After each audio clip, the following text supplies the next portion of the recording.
When I got there, David Von Erich had a surprise waiting on me, and it was a great surprise. So what an adventure living with the Von Erichs for a year and a half. And that's a good segue into that. I was going to ask you about that next, actually, because of course everybody knows about the reputation of the Von Erich boys. Yeah, we were all kind of bad boys.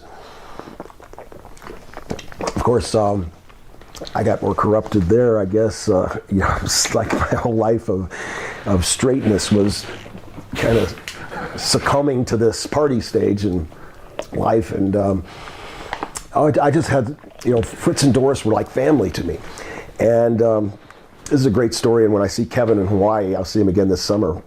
He's got a beautiful place in Kauai. It's absolutely beautiful. 31 acres, 10 acres of wetland right across from the beach, and it has everything on it. It's just absolutely breathtaking.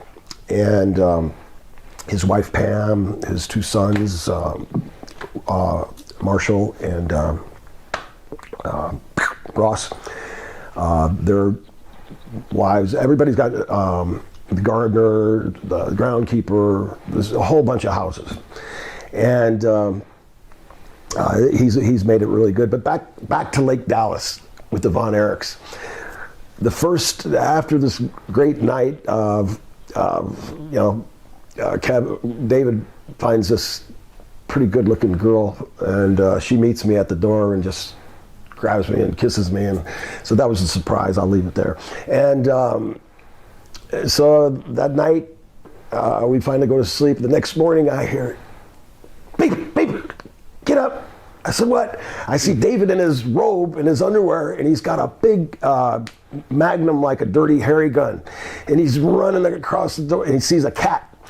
Bam, bam, bam. So, I don't like him. I didn't want him to shoot the cat because I hate cats. Comes back and he says, I hate cats. And that's how my first day at the Von Erichs was.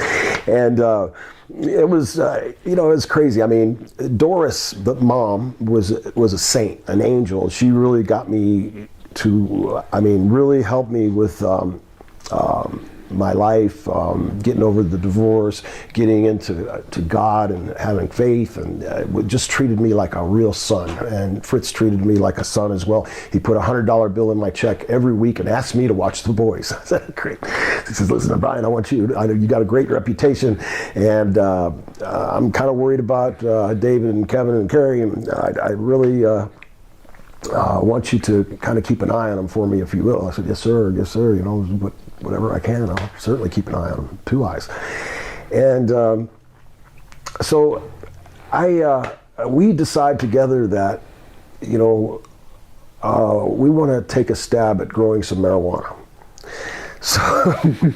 So we clear out this patch. You got to understand, they're on like hundreds and hundreds of acres, and there's Kevin's house, and then Carrie's house, and then David's house, and then the big house where Chris and Mike were still at.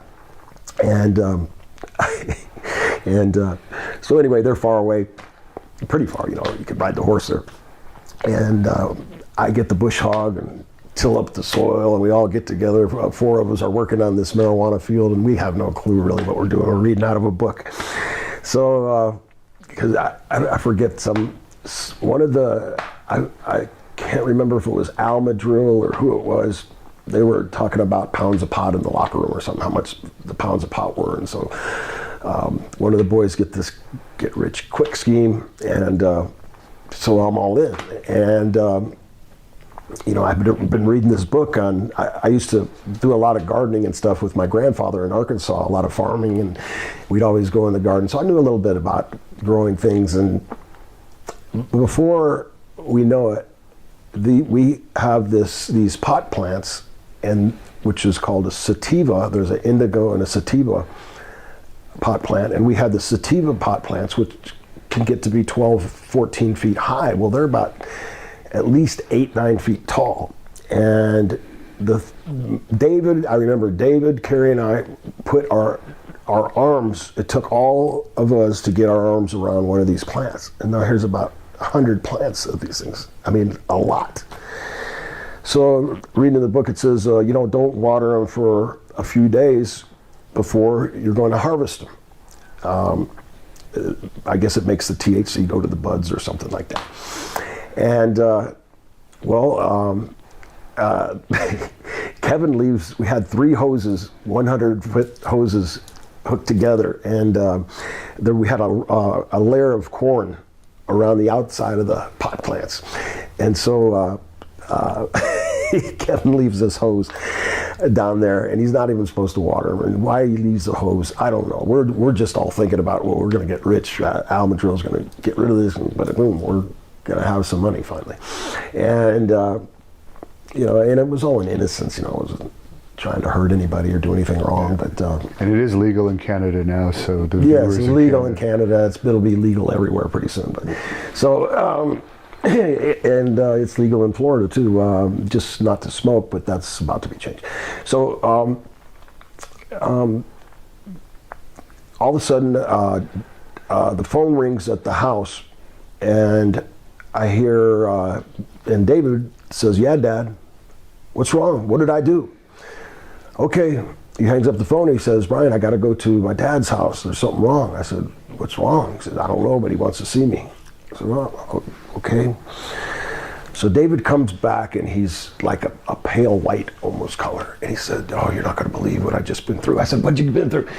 He said, "Well, Brock went to the garden. Kevin left the hose. Brock's the guy, the gardener, or the farm guy that takes care of the property. And Brock found the pot field and took a piece to Fritz.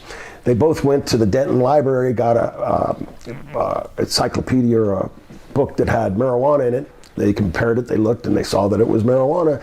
So they called David over, and they explained how Brock found the hose leading to the marijuana, and was it your marijuana? And David said, no, it wasn't his. He didn't know how it got there. And so nobody fesses up, and Brock takes the bush hog and mows down every one of those plants to the nth degree. There was nothing left. And that was very disappointing for all of us at the time. So, but quite the experience, I will say.